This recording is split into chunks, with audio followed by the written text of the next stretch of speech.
বেরিয়ে পড়লাম মা ফ্লাইওভার ধরে কলকাতা বিমানবন্দরের উদ্দেশ্যে। যাত্রা করলাম কোথায় সেটা না হয় পরে জানবেন। আচ্ছা বলুন তো, শুধু কি পিতামাতারই স্বপ্ন থাকে যে সন্তানের স্বপ্নগুলোকে পূরণ করা?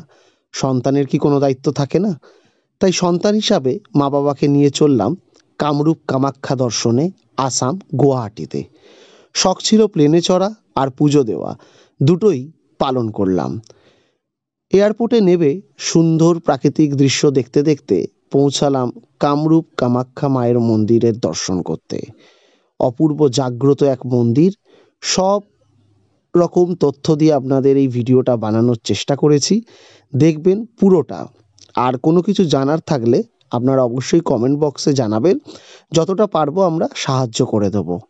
পাহাড়ের আঁকা বাঁকা ঢালু উঁচু নিচু পথ ধরে উঠে চলেছি মায়ের কাছে দর্শন দেওয়ার জন্য, কামরূপ কামাখ্যা দর্শনে। আমরা গর্ভগৃহের ভেতরে ঢুকে পুজো দিতে পেরেছি, সম্ভব হয়েছে কিছু মানুষের সাহায্যের জন্যই। তাদের সাপোর্ট ছাড়া এটা কখনোই করা সম্ভব হতো না। প্রাকৃতিক সৌন্দর্য খুব ভালো। এটা আমরা ডিসেম্বর মাসে নভেম্বর মাসের কথা বলছি, সেখানে খুব বেশি ঠান্ডা ছিল না, অন্তত গুয়াহাটিতে তো একদমই ছিল না। আমরা কামরূপ কামাখ্যা দর্শন করে শিলং ঘুরিয়েছি, সেটা আমরা পরের ভিডিওতে নিয়ে আসছি।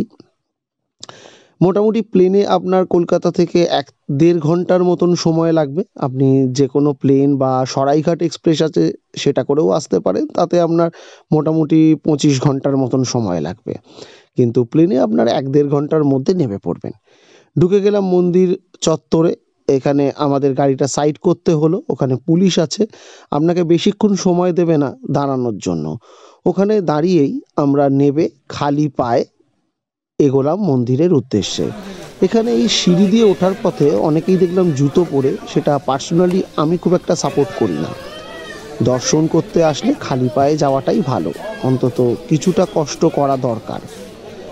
গিয়ে যথারীতি আমরা ডালা নিলাম, আমাদের পুরোহিত মশাই আগে থেকেই আমরা বুক করে নিয়েছিলাম, তো ডালা নিলাম। সেটা মোটামুটি 200, 400, 600 টাকার আছে।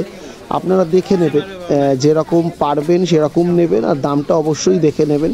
প্রত্যেক মন্দিরেই যা হয় এখানেও তার ব্যতিক্রম কিছু নেই, আপনাকে বিভিন্ন রকমভাবে চার্জ করা হবে, সেটা আপনারা দেখে নেবেন। আপনাদের ভক্তি শ্রদ্ধা আর যতখানি সাধ্য থাকবে সেই অনুযায়ী ডালা নিয়ে এবার এই হচ্ছে মায়ের মন্দিরে ঢোকার এই গেট, এখান দিয়ে আমরা ভেতরে প্রবেশ করব। অবশ্যই ডালার মধ্যে থাকছে যেটা শুকনো কিছু ড্রাই ফ্রুটস থাকছে, তার সাথে কাজু কিশমিশ পেঁড়া আর যেটা মালা, এগুলো তো থাকছেই। আচ্ছা, নারকেলও থাকে, যেটা কামরূপ কামাখ্যা মায়ের দর্শন করতে গেলে নারকেলের বড়ি চড়ানো বা নারকেল ফাটানোটা খুবই দরকার। এখানে পায়রা থাকে, অনেকে পায়রাকে উড়িয়ে দেন, সেটা একটা অন্যতম এর মধ্যে পড়ে। আচ্ছা, এই হচ্ছে লাইনের জায়গাটা। এখানে খুবই ভালো মন্দির কর্তৃপক্ষ, আমি বলবো পুরো এসি করা আছে।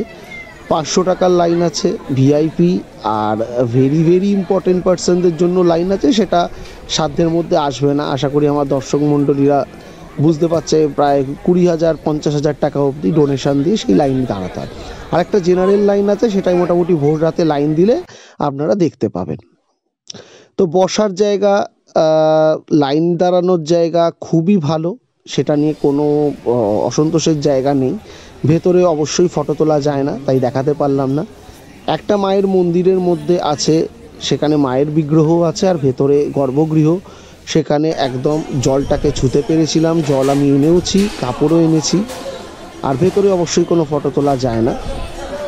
অম্বুবাচীতে এখানে সবচেয়ে বেশি ভিড় হয়, আর এখানে মায়ের সতীপীঠ, এটা মায়ের যোনি পড়েছিল। দেশ বিদেশের বহু লোক এখানে আসেন আর খুবই জাগ্রত। পুজো দেওয়ার পর একটা ভোগের ব্যবস্থা থাকে, সেখানে মোটামুটি ফ্রিতে দেওয়া হয় ভোগ, খিচুড়ি, তরকারি আর পাঁপড় থাকে, আপনারা খেতে পারেন। খুবই মানে ভালো খাবার, খুবই ভক্ত রকম বলা যায় না, খুবই ভালো খাবার।